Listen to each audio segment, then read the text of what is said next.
Welcome to Gumption. Um, I have the jar. Yay, jar. Yay, jar. So, what are we talking about today? I don't know yet. I'm a bit Should I scared. pick something from the top of the jar or the bottom of the jar? I'm gonna pick Bottom of the something from jar. the bottom. Bottom of the jar. All right, I gotta pick.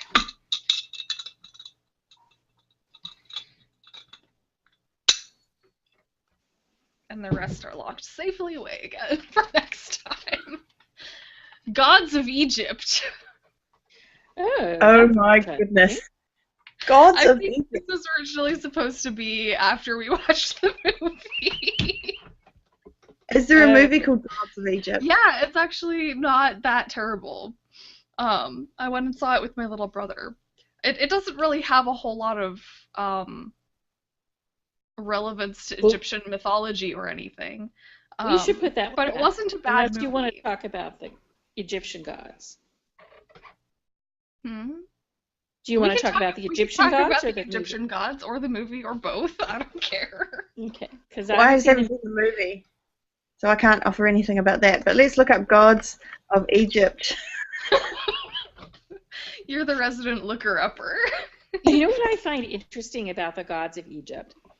I'll just bring up something that I thought was interesting. Is that I think it's Amun-Re first tried to create the one god myth. But basically he was doing it where like there were a bunch of gods. So like unlike the Christian God who there's not supposed to be any other gods around him. You know, here's Amun-Re. I might be saying his name wrong because I just plead memory loss. So he was basically saying, hey, all you other people in Egypt who worship all these other gods, your gods are not gods. You need to worship this god because he's the big honcho. And he actually did manage to create that for a very short period of time. And then, boy, when things turned, they scraped him off poles and did all sorts of stuff to repudiate what he had done. But it's interesting to see how that one God idea came to fruition in a multi-god culture. Mm. Because it was not easy, I don't think, to promote that. One of the interesting things I read about Egypt was that all of their historical documents, the official public historical documents, were all written to sound like there was never any conflict or strife. That So, sounds like really dull reading. yeah, well, that's whatever article I was reading. I'm like, well, it can't. They obviously knew about things, so clearly there were some documents that somehow either led them to understand it, but just the Egyptian pharaohs just did not like to air their dirty laundry, and I mean, really, basically, it was just their family. It was just whatever ruling family was ruling. It was everything. They were the ones who were infighting. So once something was decided, they would go back and rewrite it so that the history was accurate, but all the political acrimony and like anybody who's bad would just be written out, just erased. Bye bye. That makes me think of that book Big Brother by George Orwell. Have you read that? Oh, No, but Where I've it, heard of it. but basically every time the history changed, they stop fighting one country and start fighting another, the entire history is basically changed, and it's not that they've changed fighting, it's like they've always been fighting those people. They completely change the history no matter what. Yeah, I it's funny. forgot that about Big Brother. That's a really good point. Yeah, Um, yeah, and because it's I mean, like it's history hard with to anything. imagine how you do that. Because I mean, we have so many ways people can write so much now. You'd have to suppress so many people's writing. Yeah. It was called, what was it? It was 1984, wasn't it? That was the name of the book. So clearly 1980. he was writing before the time of, like, everyone having computers. So it wouldn't be possible now, It's something like that Well, it would be you couldn't possible, do but it. you'd need to be a really, really skilled hacker, virus Yeah, Oh, no, person. you you have just to, have to have a whole slew of political hackers who went out. Remember, oh, there was a funny thing. It was like some news, because they use bots for a lot of the news, and they had gone through and they had created this algorithm to change gay to homosexual, and they got caught out because somebody whose last name was gay got changed to homosexual in all news Oh reports. dear. that was a bit dodge, wasn't it? Yeah. Yeah, so I mean they had like egg on their face, and it was like, oh, but if their algorithm had been just a tiny bit better, it might not have gotten caught out. Yeah, yeah. That's so funny. Because, I mean, there's other contexts in which you use the word gay, like obviously the first one being people's names. But, Right, instead of the gay 90s, it's the homosexual 90s. Whoever created this algorithm was not thinking mm, clearly. oh, I that's so mean, funny. we know because we're writers, and we know what you have to be very careful when you do a search and replace. When you do a replace all, if you didn't think it through, you are seriously screwed. Yeah, yeah, yeah, definitely. You forget, oh Yes. yeah, that sequence of letters appears in the middle of lots of words. So now I have all these words that are not words. Well, the way to do that is to have a space before and after the word when you're doing a find and replace, right? So you don't get the ones that are in the middle of the words. That's really smart. That's I I know all used awesome. the to, Except I tricks. can't usually do that because I have to replace name. So whenever I don't know the name of something, I'll write name in capital letters ah, and then I'll come back to it later. But Yeah, like but okay, you have to do what that that means individually. is going to be different depending on what part of the story I'm in. yeah. I used to work where I was basic at a job where I was basically um, playing with large amounts of text, and we had to change it, like we had to bold certain things of it and do certain things on new lines and all Oh, sorts so of you were stuff like that. So typesetting? I've got, yeah, kind of, but it was all through in InDesign, and so I That's used to just do that. typesetting. Is Yeah. it? Okay. Yeah. I think of typesetting as being like really old fashioned, like the printer's putting out the little Yes, things of, that's what you did 30 years ago, maybe. But yeah, yeah, no. Since InDesign has existed, that's what it's used for. yeah, yeah. Anyway, so Yeah, you have to be so careful. I know. Yeah. I still mess that up sometimes. yeah. But so has anybody seen The Mummy? Speaking of Egyptian gods. It's on my list of to watch movies on Okay, Netflix, but so I because I haven't watched love it I yet. love movies about like pharaohs and archaeologists and all that stuff. I really love it. So I do think it's Amenhotep was the name of the pharaoh that I was thinking of, and he once he decided that Ra, the sun god, was big honcho and all the other gods were not gods anymore. Um, he changed his name to Amen Ra, I think.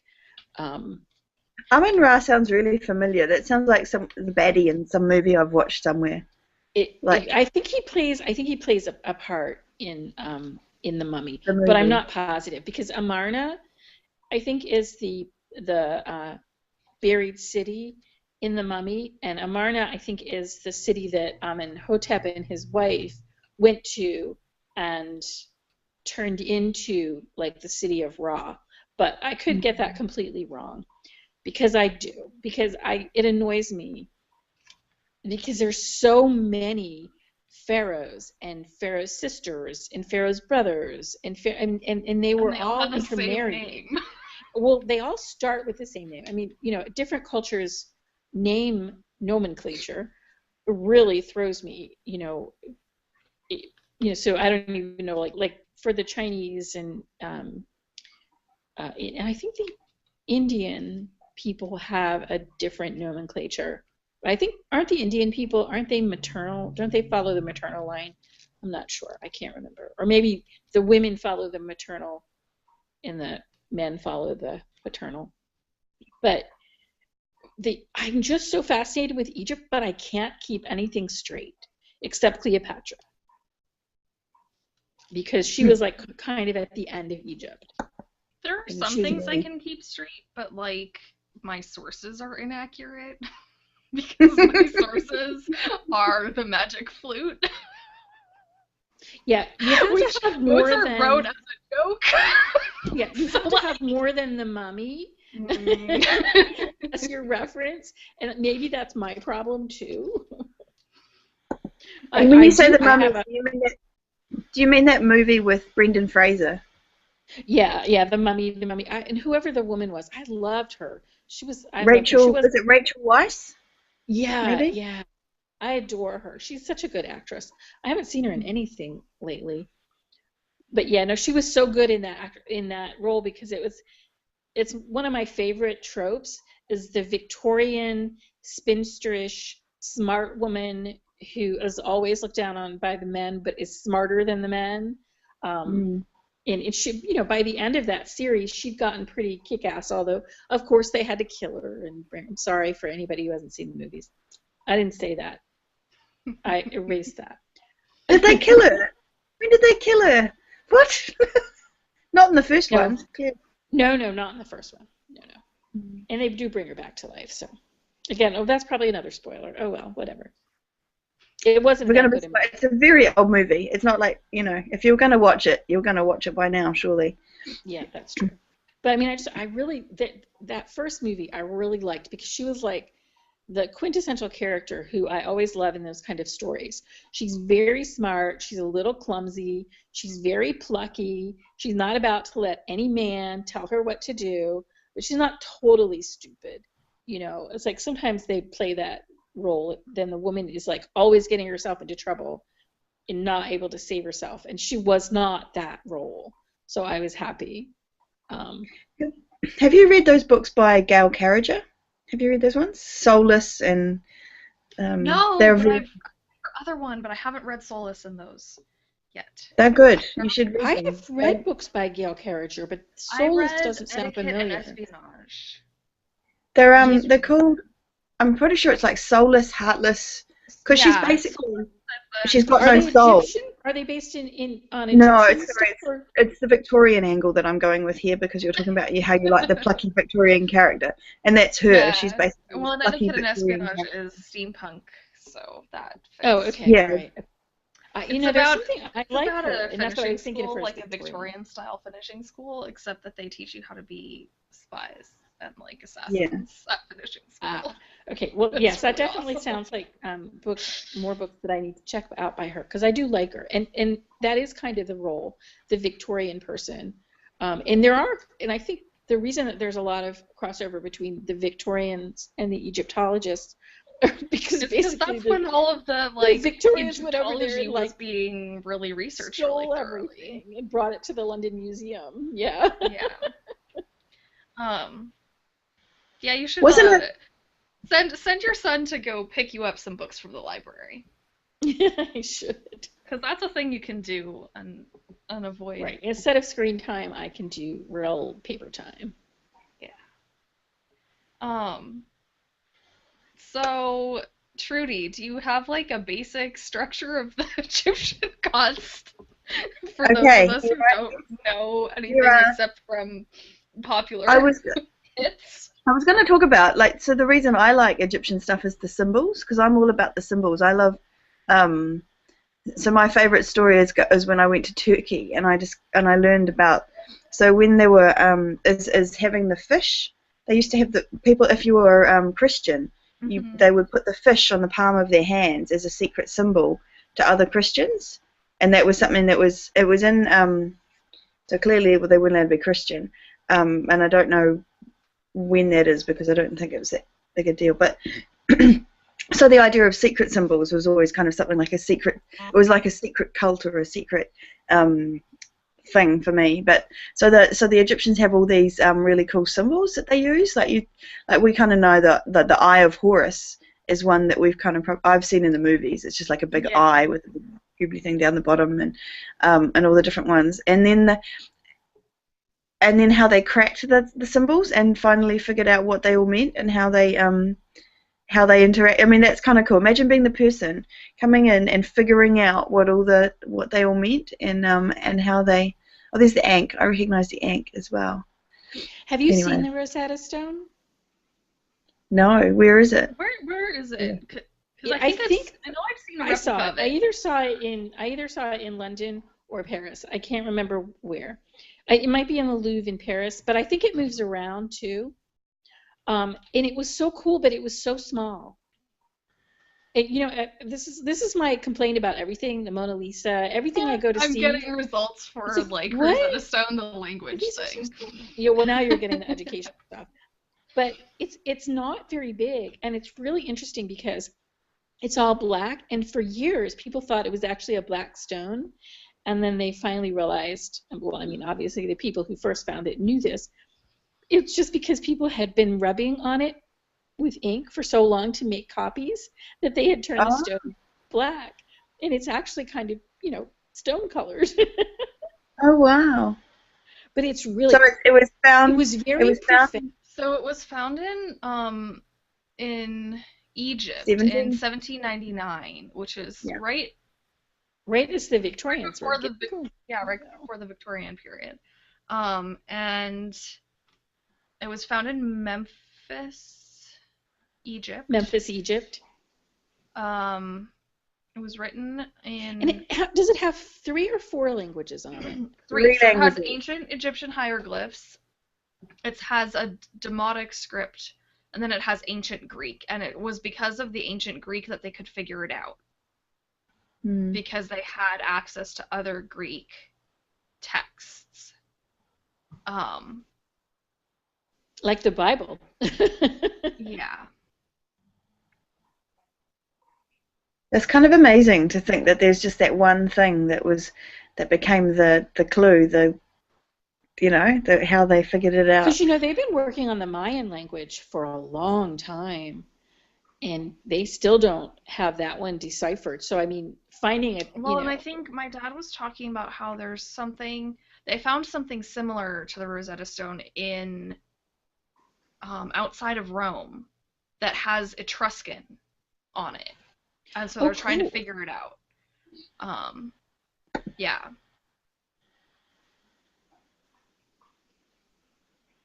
And they do have, I mean, computers figure in everything. So one of the things that they do sometimes is like they'll model how the languages changed, how we know the languages changed from, say, the Rosetta Stone languages that we've cracked to the modern day languages that have branched out.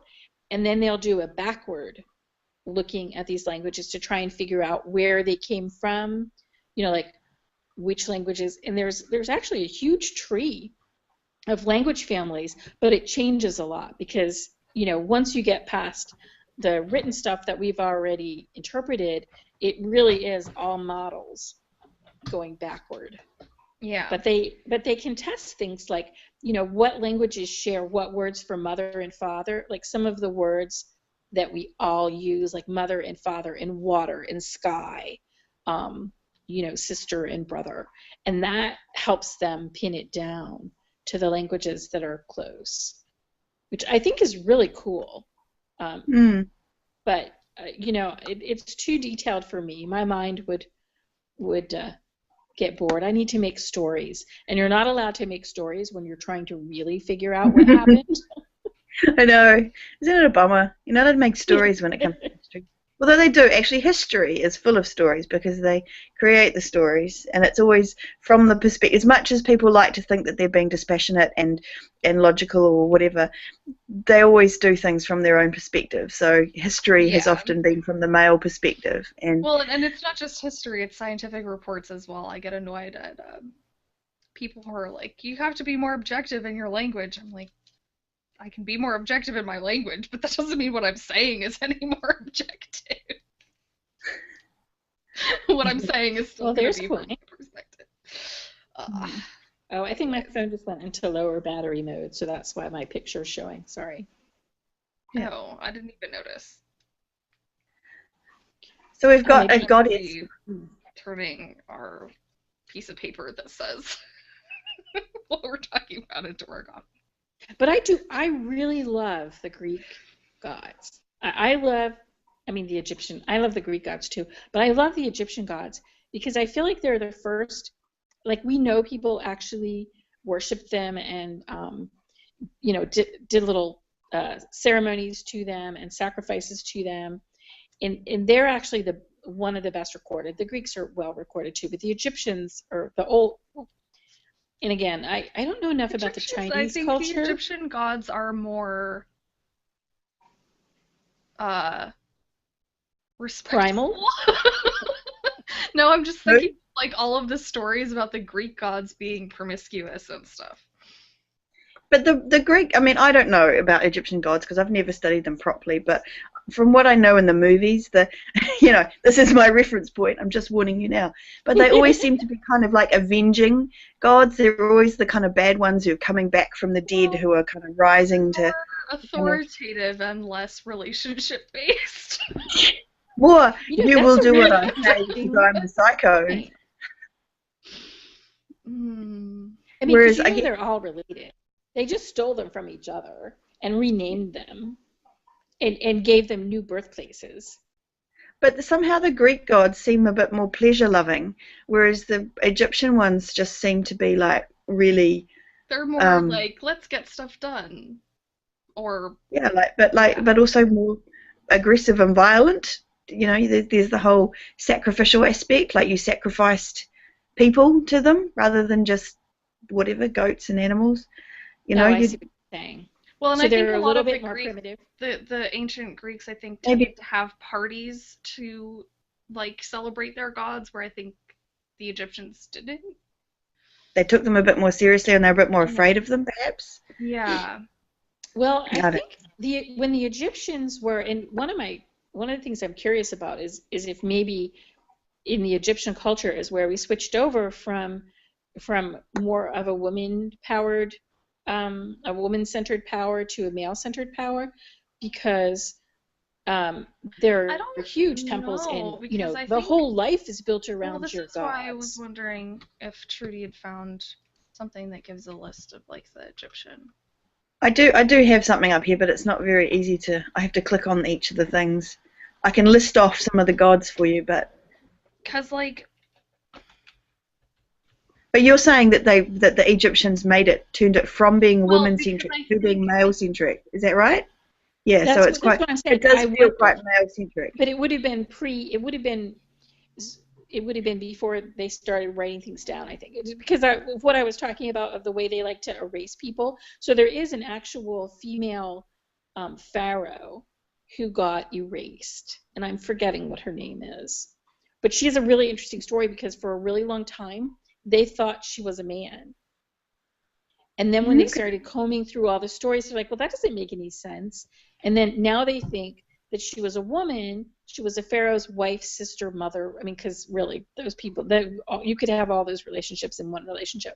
And they thought that who like ruled in her, well, started to rule in her son's stead and then ended up ruling in her own stead, but then turned all her images male. Like she wore the male fake beard. I mean, because that's the interesting thing. Those were all ceremonial pieces, like the beard and they shaved their heads bald and then put on wigs, just because it was of the heat and the bugs. That was the way that they kept well groomed. When you've got tons of students to shave you every day, you're well shaved, and they probably waxed or something like that because the Egyptians were very advanced. But I can't imagine. It would be frustrating to have to go through all that routine. For the poor people didn't have to worry about it. The rich people were the ones that had to do all that stuff. But it was all very ceremonial. Everything meant something. The headdresses, because Trudy, you're the one that said you thought of them as more formal, right? Well, yeah. because they Well, were these are very the togas ritualist. that are in my mind. That the Greeks wore togas, and these guys are very ceremonial, like you say. Like everything is so formalized, and so. But they're also quite. I mean, as part of that, it's very. I don't know. I I just. think they took their rituals more seriously. You know, and I It was don't more know when solemn human than sacrifice, celebratory. stopped in the main. Because I mean, I know the Mayans did it for a long time, but I don't know how long. I don't. And the Egyptians didn't do human sacrifice. I don't. I mean, for most of their written history, I don't think. I mean, Well, I mean, they did. they used to basically like kill their wives and put them in with the like when a pharaoh died, his wife went with him and all his retainers and all his servants, didn't they? Like That, so that they would have someone to look after them. but they didn't. But they didn't all die because they couldn't all die. Um, because they were all. I mean, by the time Egypt was a big power, they were all related to each other. So some people had to stay alive to stay in power. But you're right. They did entomb I'm just a reading lot it now. of people. There's an article saying human sacrifice was not generally connected with ancient Egypt. There was little evidence of human sacrifice during most of the dynastic Certainly, it was not period the of. same as what you would associate with the Mayans. But you know what? But you're right. It was well known that they entombed people in with the pharaohs, and probably in with some of the upper uh, rich people. Well, So, there's but they evidence didn't that think of it they as human entombed sacrifice. cats too, which was interesting. I saw an article about that the other day. Apparently, someone was farming and like came across a cat tomb, and there were like several thousand mummified cats. And they tried to sell All in them one at a tomb? yeah, it was like a tomb for Wow. cats. It was like the cat graveyard. Um, and they tried to like sell it the mummies to like museums and stuff, and nobody wanted them. Poor cats. I'm surprised nobody wanted them to Um, see if there were I any. think there were so many of them that like some people might have been interested in having one, but nobody wanted all of them. Well, yeah, that I could imagine. Why would you want Yeah. to with them? But I think that the Egyptians were very gender equal in terms of the gods and the goddesses. I think they had equal power. Certainly Isis and Osiris were equals. Yeah, and So I they think when you look at the pharaonic structure, I mean, in the early pharaonic structure, that was pretty clear. The pharaoh and the pharaoh's wife ruled together. They were, a team. And it wasn't always necessarily clear who was the pharaoh and who was the pharaoh's wife, which is, reading into some of the prehistory, I found quite interesting, especially given their penchant to rewrite history. I'm just reading up here, and it's talking about the retainer sacrifices, like basically killing the servants, and they're saying that because the pharaohs were considered a god, they weren't just the ruler; they were basically a god, and it was kind of a way to show their power. The fact that they could, and the fact that they convinced people that they would continue serving them in the afterlife, and it wasn't really, it was just Right, it joining them in wasn't the death, afterlife. it was, yes. Well, Yeah, and they did believe in afterlife, so. yeah. But it doesn't actually mention that the wife dies with the husband. Do you know? And the only reason I even think that is the case is because we've got this movie called Sherman and Mr. Peabody, which is a kids' cartoon. I Um, remember watching that. and they go back in time to the pharaohs, and the little girl wants to stay with the pharaoh, and then they discover that he's this pharaoh I that made dies me a early, and she pyramid. doesn't want to. Oh, you made a pyramid out of our tag. Well, that's good. Has anyone been to Egypt? Have either of you guys been to No, Egypt? No, I've never been. I would The love to closest I got was go. Greece. Yeah. I know some people who are from there, but I've never Yeah. been. No, it could A be friend of fascinating. mine went. She loves to travel, and she looks for really low airfares, and she basically travels on the, stop at wherever is really cheap, like $1 a night or whatever. And so she took her son, and they went to Egypt, and they did the pyramids and everything. when she was telling me about them, I realized I probably could never do them. I need to do Why? like the virtual, because she was saying, you go down, it's dark, it's deep, it's close, and it's hot. And there's a person right here and a person right here. And you're just constantly snaking down. So you can't back up if you start to get claustrophobic. And Yeah. just as she was telling me this, I started to get claustrophobic. So, well, maybe I couldn't really handle it. I don't know. Man. But she so thought it was funny. cool, and she could handle it. So the pyramids are where the pharaohs are buried, right? I haven't got that. Is that right? Yeah, Yeah. I think so. Yes, and it's really interesting because, you know, we have the picture of the pyramids that are, you know, conical and like all perfectly built and everything. But what they really started out, the early ones, because there's like 3 different temporal mounds, the early, the mid, and the late. And I think the pyramids we think of are the late ones. And the very first ones, they didn't even know were there for a long time, because the middle ones kind of look more like shaped mountains. So they could see, okay, pyramids, okay, early attempts at pyramids. They didn't recognize the really, really early attempts at pyramids. It was like, what is it, the Valley of the Kings, I think. They discovered that much later, and it basically just looks like a bunch of hills, but it's not. And it was kind of cool, I think, because those did not get robbed like the other ones. Because I guess in history a lot of people had forgotten, you know, that they existed. And they still had plenty of gold and all the fancy stuff buried with them, too.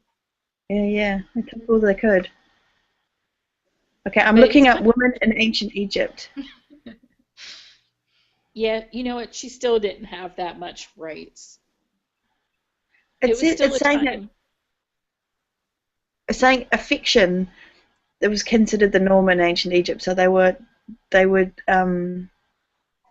affectionate towards each other. It wasn't as standoffish as like some other cultures.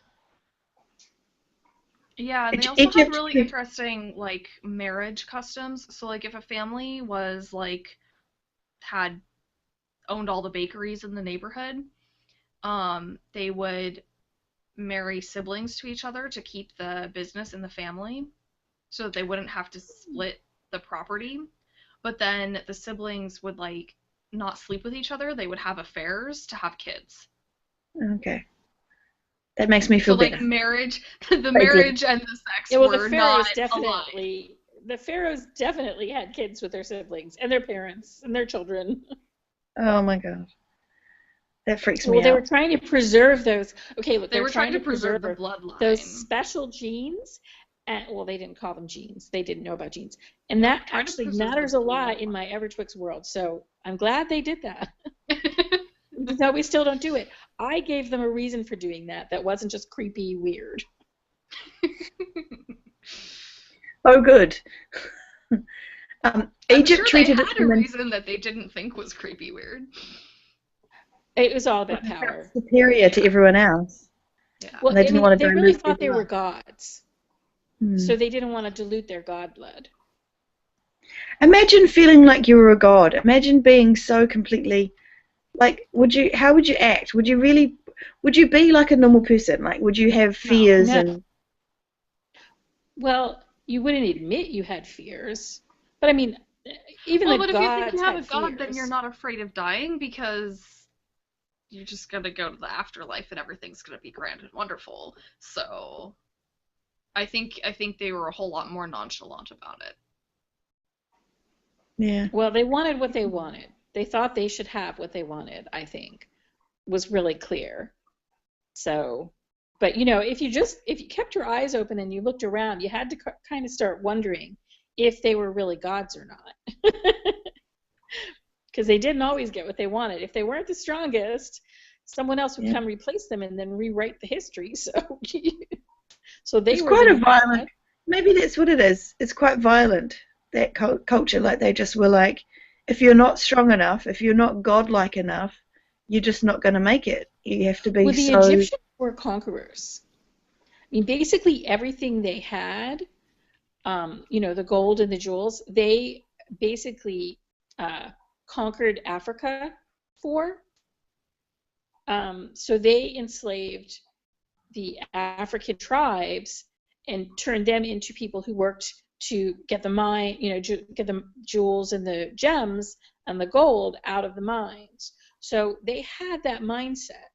I wonder if that's why they have so many different gods and goddesses, because I was looking up the structure as well. And the source that I found said there were over 700 different ones. So I wonder if they were the original, let's assimilate all of everybody else's deities culture. I think they were. I think they did that because they brought so many people. Because one of the things is that, like, when they conquered a city, I don't even know what you call it, a tribe, they would take people as tribute into their culture, and they would come to Egypt, and they were basically gifts, so they weren't always treated like slaves, but they kind of were slaves for a while. I mean, some of them would get adopted into families and go up into the ranks. So it was kind of weird. But I mean, it is, you're adopting people from a different culture in, and when you do that, you're clearly saying, well, we're not planning to eradicate your entire culture, which is it's odd to we modern people, because that's not how we think about it. Even though America is a melting pot, does New Zealand consider itself a melting pot? It's not a religious. Yeah, we're a colony. We're a settler country. Sorry, excuse me. I was just thinking though. So we're sort of talking about ancient Egypt. It actually spans about 4,000 years, doesn't it? Did I see that somewhere? Like it's it a may really be longer than that. It's a period really of long period of time, yeah. And you think about 4,000 years in the context of our history. I mean, that's just nuts. That's like, well, did they actually know who took over? Pardon? I mean, that their history actually enumerates, because I think they're longer than that. I think really? Longer than the Valley of the Kings. Well, and I think there are records that say, okay, so and so ruled for this many years, and then so and so ruled for this many years, and then so and so ruled for this many years. So they can, I think they restarted their year when the new pharaoh took charge. I think. Yeah. Yeah, they like to confuse because things. they know who took over from whom, they can back calculate how many years it was, and it was a really long time. It was at least several thousand years for sure.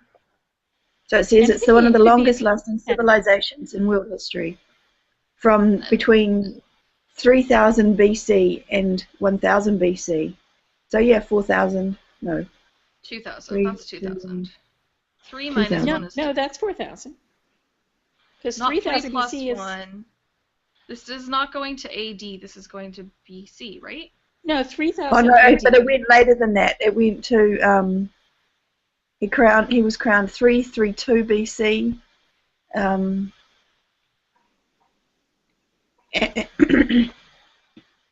I don't know if it went into AD. No. I don't think it did, because I think the Romans had taken over by then. So that would be It's conquest by the Romans at 31 BC. So it seems to be till 31 BC. So it probably was. That's a long time. Years approximately. That is so what I mean is that things must have changed in that time. You can't kind of say it was all it was always the same, because it would have been. Oh no, things changed massively, but generally what affects a population is like where you grow things, how the rivers are doing, whether it's like a really droughty decade or two, because then the cities move. If geographic conditions change enough that the cities have to move, that really shifts things up. And then, of course, when the Romans came in, I mean, what the year you're looking at, I think, is probably when the Romans actually finally came in, and who was it, Mark Antony or whatever, actually took over, or maybe Um, his Alexander the his Great son. came. Oh, you mean when they? Yeah, it just says that they were annexed by the Roman Empire, and because Well, because Cleopatra died in Cleopatra was 30 officially BC. an Egyptian pharaoh, but by bloodline, I think she was mostly Greek. There Yeah, was well, some she was the sort of last shift queen. happened She during was She the last. was actually she was Greek, yes, And then and she was the official end, at least in popular culture, she's the official end of yeah, the and I think that was Egyptians. for a few generations they had gotten quite Greek. But you know, that culture is interesting because they just basically reached out and touched a whole lot of other cultures. And they were, I think it was their ability to keep records that made them so good. I mean, they just were traders, and the people who could trade and bargain and war, I mean, you know, not give up. So they were constantly heading out to go see what they could Hmm. take over. It's really interesting. But I had never thought about that. You said there were over 700 gods and goddesses in the Egyptian pantheon, Aurelia? According to the internet, yeah, over 700. That is a lot. Yeah. Because I'm trying to track down the original African gods. And those are harder to track down because the Africans didn't write very much. Yeah, a And lot then, of their stuff is still oral history even today. yeah. But I'm curious, like it would be interesting if there's any documentation to find out how many of these 700 Well, no, I'm seeing something were. saying there were over 2,000 names of gods in ancient Egypt. There was the names, Oh, though, not Yeah. wow. necessarily separate gods. Oh, It's that's true. just If crazy. they called them different things in different parts. Yeah. Yeah. Well, and it But if definitely they would have did been call them different interesting. things in different parts of Egypt, that's probably an indication of a co-opted god. Mm. Yeah. Yeah, it's a very big, long list.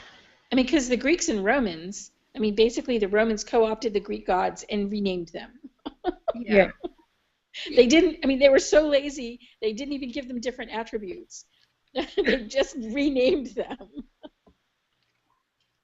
Renamed them and stole it all. That's because Yeah. I think a lot of the Romans, I think uh, I don't remember my Latin history as well as I should. But I think a lot of the Romans started out as Greeks that had settled in Rome Yeah, that's after one probably of their true. Well, I mean, when you seafaring think about it, Rome voyages. is actually quite small. I mean, we Yeah. always talk about Rome and not Italy. And Italy is a large, I mean, it's still a small Italy country, is but much it's a larger. lot larger. But we always talk about Rome and Roman, which means Rome as a city was huge. It would be like calling the United States, and I'm Washington, exaggerating. D.C. Well, I was thinking of New York City or Chicago. I mean, yeah, no, that's not the way it would be. Yeah. We're not Well, and Manhattan. it's It'd be very like, oh, likely that the Manhattan, Greeks that Manhattan. settled in the rest of the Mediterranean were fleeing the Greco-Persian wars that were going on. Yeah, no, I swear, you know, I learned so much history wrong when I was young, and then unlearning it just just took the scales off my eyes. It's like, Well, and it's you know, interesting because, like, a the lot of the time barbarians, they they were such teach you horrible what they people. know, They were and so, they think that it's right when they teach it to you. oh no, I'm sure they But do. Well, the it's in the archaeologist textbook. I finds can new read it. things. But the barbarians were barbarians. Well, no, The actually, they barbarians were weren't. barbarians because they wore beards. It's like, wait a minute, you just tarred and feathered an entire civilization because you didn't think that they ate right. I mean, seriously, that's basically what it came down to. Pretty much. You don't shave, there's something wrong with you. Um, yeah. I'm trying to find out why the Romans are called Romans and not Italians. Because Italy didn't exist.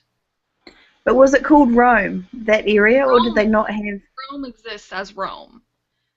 It was called the But was Roman it? But Empire because it was ruled from Rome. from the city of Rome. Right, and Rome was supposedly built upon the twins Romulus and Remus. Right.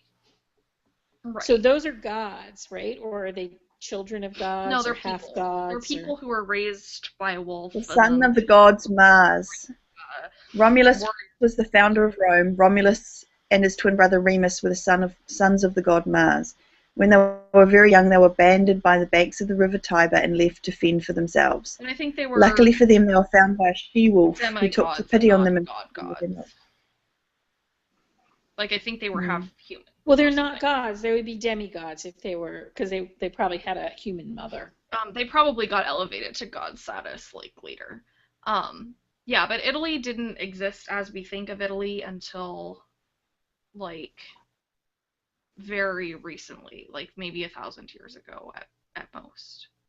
No, not even. But well, I mean, that's the Like way. it was The like thing that even in the Middle Ages, it wasn't Italy. It was Verona or Venice or Firenze so they were or like small city-states that yeah, have they were gotten. city-states. And I don't remember what time it was, but I distinctly remember hearing about there's a lot of political stuff happening, probably I want to say around the time of oh my God, the war that Byron wrote about and was in. The Crimean I know War. what you're talking about, The but I Crimean forget. War. I think it was around the same time as that, or maybe the Napoleonic one. I think around then is when the political shifts started happening and it became actually a unified country. Well, because what we're used to is large countries made up of, like these odd little areas that are, we don't know why they're called the names they're called. But But they were the all reason they individual are is because they city-states. used to be individual, like all the dukedoms in England were actually their own city-states ruled by, and the duke was basically a king. And then eventually, um, you know, they sort of started organizing under Hmm. one and it's an interesting thing because it seems to have happened pretty much everywhere. I mean, there are places that aren't that way. And so it's why when we look at another country that we don't understand, we can't quite figure out why all these people in the same country are fighting. And it's because they're really not the same country. It's like Yeah, well, Serbia and Croatia. this is why it's interesting to watch the EU trying to act as one unified collective of people because the cultures in the different EU states, EU countries are so different. And so Egypt was actually one of the first countries, It I was one guess, of the that started first. doing this A when you think huge about empire. that. Yeah. And they did it, they kept the gods because they weren't going to make the people, because people will fight over their gods before they'll fight over their food sometimes, I think. So Hmm. that's interesting. They kind of set up the role model for this. And we're probably what we think of as Egypt was not a unified, well, I know it wasn't unified It for probably wasn't a long unified in the time. way that we think it was unified, but I think that they used religion and they used the fact that their pharaohs were gods. I think they Gods. used that as a way to unify it. Well, and they also used written history, and I think Hmm. written documents have really added to the uh, that whole unification thing. Because really, when you think about England, England started unifying when the Norman Code wasn't it? Was it the Norman? Who was it? Oh, I forget who he was who came over and basically wrote a code out for them. I forget who it is. I should know that. William the Conqueror? Yes, thank you. William the Conqueror. He came over and he gave him a set of laws. He gave him, and the thing is, you hear that and you think, oh, he gave him a set of laws in English. No, he gave him a set of laws in French because all the nobility spoke French because for years and Well, and years. it was common. This is why I like reading Tolstoy and I like reading really good translations of Tolstoy because even until the first half of the 20th century, it was common practice to speak many languages. You were expected to be fluent in French and English and German and Italian, and that was if you were well educated you could speak all of those languages and nobody questioned that. And now we have school systems where it's like, wait, you want to learn one other language? That's ambitious. Why would you do that? Anyways. Well, But that it's is not very like common. this. But that doesn't happen in Europe. In Europe, everyone learns How another about New language. Zealand? Right, but they still don't learn as many different languages there as they used to. So No, yes, but No, I so mean, in New learn Zealand, do languages you there, have but like, it's different. do you have preferred languages in New Zealand? well, you can learn French in our schools generally, and then and Maori would be the other one. And then if you wanted to learn another language like German or something, or Chinese, there's some schools would offer it, but not all of them. It's not very common. I wouldn't have thought, like, Well, not, because I think a you know, lot of like times, because sorry? I think a lot of times practicality, no, I'm sorry, I spoke over you. I think a lot of times practicality is just, if you're going to be communicating with people who speak another language, then, it's worth your while to learn it. And so that's different for every different country. Like, a lot of people in our country learn to speak Spanish because we have, Spanish-speaking people on one of our borders. Right, but if you're And, going to learn a we speak language Canadian. in school, you're expected to because learn we have one language, right? Like Hey guys, like you're you both learn talking Oh, over each Spanish. other. Oops, sorry. Sorry. One at a Go ahead. time. Whose turn is it? It's your turn. Oh, so my thing, the Europeans that I know were required to learn one language other than their native language in school, plus English. So at most they were required to learn 2 different languages. And that's still very different than it was even 100 years ago, because 100 years ago you weren't expected to learn one other language. You were expected to learn 5 other languages. No, because you're talking about two So- different populations. You're talking about the educated populations. I'm talking about the educated population then and now. Okay. No, but you're talking about the aristocracy, because like your basic working person would have barely been able to speak English, let alone.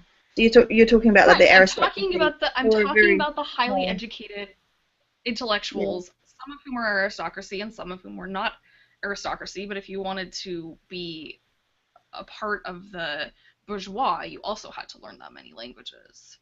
Or maybe if you built your own business up, then you gave your children the education to learn all of those different languages because in order to But it was continue, entirely pragmatic. it was entirely Because you were pragmatic, going to use it.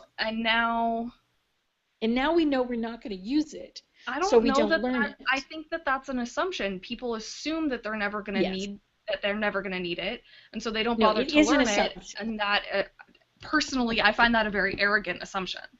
It is an arrogant assumption, which is why the British always get hit for it. Because that was, they basically conquered a whole lot of, or colonized a whole lot of places and made them learn English.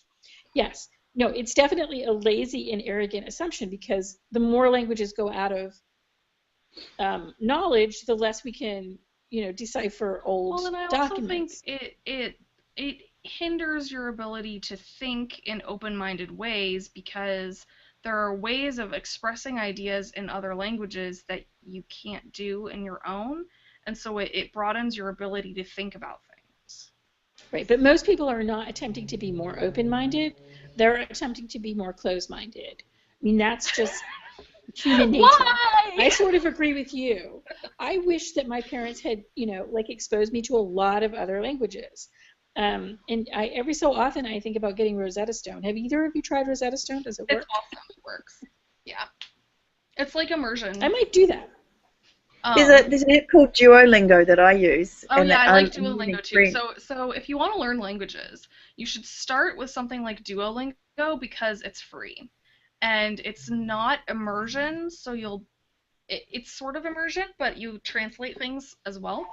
So it's Duolingo? less intimidating. Yeah, Mm. Duolingo. Trudy, I thought you said Joylingo, and I was like, oh, that sounds like fun. Duolingo, that would be a much better language There's way a to call book it. by an opera singer called Fluent Forever. I think his name is Gabriel Weiner, Wyner or something. And it's a really fascinating book because it gives you strategies for, okay, if you want to learn a language efficiently and not forget it, here's what you do. And he starts you with learning pronunciation first, because he claims there's no point in learning vocabulary until you can pronounce it right, because if you don't pronounce it right, you're never going to remember it. Yay him! Yeah. Because that is so hard And for the people. only When problem you with being see able the to word, pronounce you the don't words correctly is that if you use your very you don't limited recognize them when you see vocabulary, them then written. other people think you can understand more than you can, but like that's not a bad thing, right? Did you know? So once you get to classes, though, you're never going to be fluent in a language, like especially a language like. So I was an exchange student in Denmark, and so I learned Danish. And Danish. So when we speak English, we speak with the front of our mouths. Danish and German and are very much at the back of your mouth. And if you haven't learned one of those languages before you, I think it's like 18 or 19, See, but maybe I don't. I 20. think You're, that's outdated research that says that, and I think the counter argument to that is in this book, and okay. it's muscle memory, right? So like even if you're 90 years old, you can like learn how to use an elliptical machine, right, to like work out your muscles and your legs, right? So learning how to say the words right might take you longer and more effort, but you're still training muscles. Well, what the problem is, you have to override the because we see words. Well, not everybody does. We see words rather than hear them, because this is what my kids with dyslexia, when I'm tutoring them, is they know words, but when they have to go try and translate them from the written script, it's hard. So they Well, might and this is they why code it differently. So this is you why he can't, has you what you think learn. you're hearing isn't always what you're hearing. So yeah, I This is why absolutely so agree. he has you learn the sounds of the language by listening to recordings and saying it and recording yourself saying it and listening to whether or not it Right. sounds the So same. all you So do are you're the phony, yeah, so you're learning the which sounds is and you're learning super how to make the important. sounds and then you're learning how to put those sounds together into basic words, and then you're like he uses a lot of mnemonics and a lot of he did a lot of Well, research into basically, how he's you teaching you remember the language things. the way children learn it. Exactly. But the thing is that like certain forms of grammar you learn before other forms of grammar, and the way that they teach you in a class Ah, is all wrong. And you're going to learn it the way that kids learn it. If you're going to learn it, you're going to learn it the way children learn it, no matter what order it's presented to you in. So in English, you learn the gerunds first, like the walking and the running. You learn those forms before you learn I walk or I run. So like it doesn't make sense to teach the simple grammar first because you don't learn it first. right. But We only which do that for form? reading because we're built on a foundation Well, of we teach of it language already. efficiently and how it makes the most sense logically, but that's not actually how we learn it, and so it's a case of the illogical route being the fastest route because Well, it's by the working time with your for brain reading structures instead. purposes, no, but for reading purposes in your same language, you already understand walk, walked, walking. You Right. Well, understand all of by the those, so you can time actually pull them apart and learn them in a if different you're a native order. English speaker and you're learning how to Exactly. write But if you're English, not it's native, you completely can't. different. It's completely different. Yes. No, I agree. I think that's really interesting. I have to get that book And the because I like learned in French. Chinese, for example, the grammar forms that you learn first are not the same as the grammar forms you learn first in English. It's a different Chinese series for is an every interesting language. case though, Well, because they they picked even that one teach randomly. native Chinese students differently, to read and speak more formally. They actually have two versions of the language.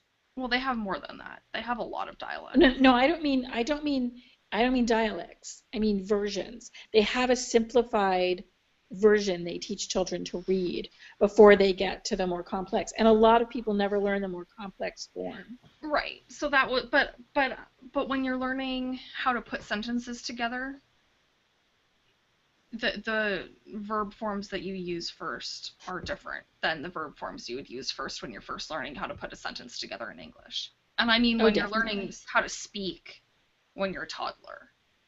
Um, and it's different for Right, every because whoever language. says I walk, that is not a sentence that is useful. I walk. No, Right, you but say they I make you learn walked, that I'm in class. walking. Exactly, exactly, because it's the clean phoneme. It's the clean base word we call it when we talk to our But well, students. but nobody remembers how to say that until after they've learned walking and running. Exactly. I think that's really interesting. I'm curious It, about it is that. very interesting. And he's got a lot of like extras and basically little packages that you can download that have all of the phonemes all written out and And is everything. that the Duolingo guy, or is that someone different? No, this is the Fluent Forever is the name of the book. Okay. Duolingo is one of the free language learning softwares that are out there. It's kind of like a And what game. language did you learn on Duolingo, Trudy? I'm learning French because we've got some French friends, so I'm trying to understand them Do you get to practice with them? a little bit, Are they but patient? they are obviously native speakers, and I can say Sometimes it's things like hard to "when to practice with teach native her." speakers because like they always interrupt you to correct every little thing, which can be Oh no. frustrating. I don't know. I have friends like that. Or do they laugh at you or smile at you and No, you they go, don't what did I laugh at you. They say? think I they're know what I being meant to say. What did I helpful, but they say? don't let you complete a sentence because they're busy correcting every little, like, if you get the Just grammar tell them wrong not for to. one word. No, Just tell them no, not you to. can There's tell them clearly not to, but they do it people. anyway. I've used Duolingo for French and Spanish and German, I think, and I think they have Swedish, a bunch of other ones. Oh, I would love to learn Swedish. I don't know anybody I could use it with, though. It would be fun to learn it. They have There such a are a lot of lyrical good language. mystery shows you would like that are in Swedish. Oh, I could just think of one that I tried to watch and I couldn't get it. They're all on Oh, Roku. that would be cool. Because when I took French in high school, my teacher was great. She spent her summers in France. She loved France. She made us speak correctly. You pronounce it correctly, and I got it. Although I saw some of the guys, even after 4 years, would still be pronouncing it with an English accent because they could not get the word out of their mind and just hear the sounds, which was so hysterically funny. But when I went to take it in college and I would put on the headphones to just listen, I still couldn't do it. They talk too fast. Yeah, yeah, I think you need to work your way up to movies and TV shows. Um, but yeah, I Like a know children's enough. TV show, maybe. There's there's an order for things. So I studied Norwegian for a semester. And I know a bunch of Norwegians, and I have a bunch of Norwegian and Swedish music. And I think Norwegian and Swedish can read, but not understand each other when they're talking. And then Oh, I think interesting. the Swedes and the Danes can understand when they're talking, but not translate the written. It Um, goes around. and It it goes goes around around in a in. circle, It's like and the it's really one lot can weird. understand one lot, but the other lot can't. And I never. But I think I can understand a bit of Swedish. So I think it's Norwegian that the Yeah. Danes can't understand because I So can. That's I can interesting. understand probably 80% of what's being spoken on my mom's Swedish um, murder mysteries, I think. But I could be confusing her murder mysteries with the original Girl with the Dragon Tattoo movies, which are Norwegian, I think. I No. can definitely. Don't they? I think they are Isn't it Norwegian. Swedish? No, they're Oh, I think I Swedish. think I think they're Norwegian. Because the guy is Norwegian. I'm pretty sure they're. Let's look it up because I I'm think pretty the sure they're. author was Swedish, but I think the guy is Norwegian.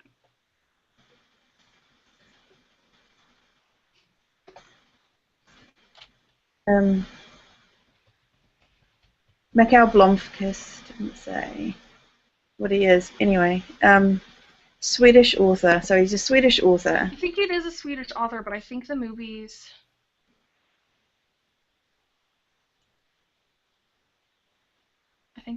were Um, Norwegian. No, it's definitely set in Sweden because it was talking about all the. I don't know why he would. Maybe the character was Norwegian. Um, I'm not sure why he would have been though. It's definitely set in. Sorry, but Michael Blomkvist was played by Michael Nyqvist. Yeah, they're all. Um, Anyway. Okay, my phone ran out of power, and so we are so over you're our like hour. twice? I see Yeah, you I No, in I'm think just we're- in once. Oh, now you're in one place at a time. Oh, my phone must have left the call because it died. It's getting nothing. But how did we get from Egypt, the Egyptian god, Noah's dragon tattoo. to learning Because we different started languages in talking Swedish about and language. Norwegian? It's all the fault of the Rosetta Stone. Both Rosetta Stones, the company and the actual stone. Okay, so I have to go make dinner for my family. Yeah, we should be done because it's been a long time. Yeah. And we will have another random drawing next time, and hopefully it was entertaining this time. Hopefully it was entertaining last time, and hopefully it will We have to continue put that be one back in, entertaining. though. We have to put that one back in because we didn't actually discuss the movie. But we discussed I the think I gods need of to know Egypt. what's in this jar so that I can watch the movie. You do know. Figure You out what I'm have. You're supposed the to one with the list. know about. Shruti. You're the one with the list. I wrote down everything that was on your list. Yeah, like I can find the list that I wrote as if. You emailed it to us. It's somewhere Don't be on the ridiculous. internet. All right. Yeah, Bye. yes, right. You did the list. Bye. Bye.